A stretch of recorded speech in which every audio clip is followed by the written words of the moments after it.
Uşaqlar 83-cü suala baxaq. Verilən ifadədə törəməyə aid sualdır. Törəmənin 2-dəki qiyməti, f-in törəməsinin 2-dəki qiymətini soruşur. İlk öncə baxın, bu ifadənin törəməsini alaq və mürəkkəb funksiyanın törəməsidir, düzdür? F törəmə x bərabərdir. X kubun törəməsi 3x kvadrat. Çıxılsın 6x-in törəməsi 6. Üstə gəlinsin. Bu artıq mürəkkəb funksiyanın törəməsi.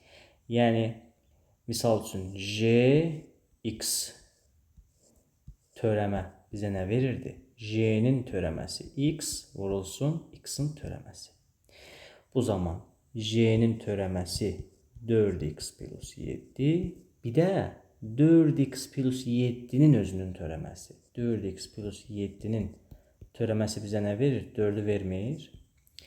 Olacaq, vurulsun 4x plus 7-nin törəməsi.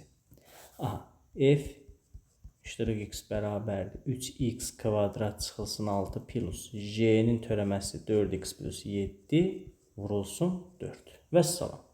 İndi fikir verin. J-nin törəməsinin 15-dəki qiyməti deyir -3-dür. Və törəmənin 2-dəki qiymətini soruşur. Fikirləşsəniz, mən burada x-in yerinə 2 yazsam, zaten bu J-nin törəməsinin 15-in qiymətin olacaq. Çünki 4x plus 7-ni bizdən soruşulan 15-ə bərabər etsək, buradan 4x 8 olar, x 2 olar. Həqiqətən də x-in yerinə 2-ni yazsam, 4 vur 2, 8 plus 7, 15.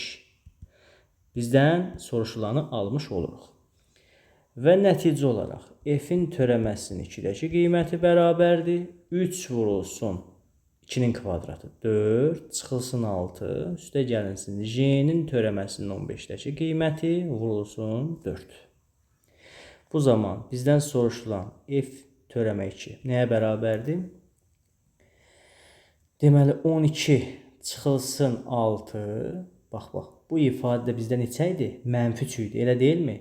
-3-ü də 4-ə vururam, çıxılsın 12.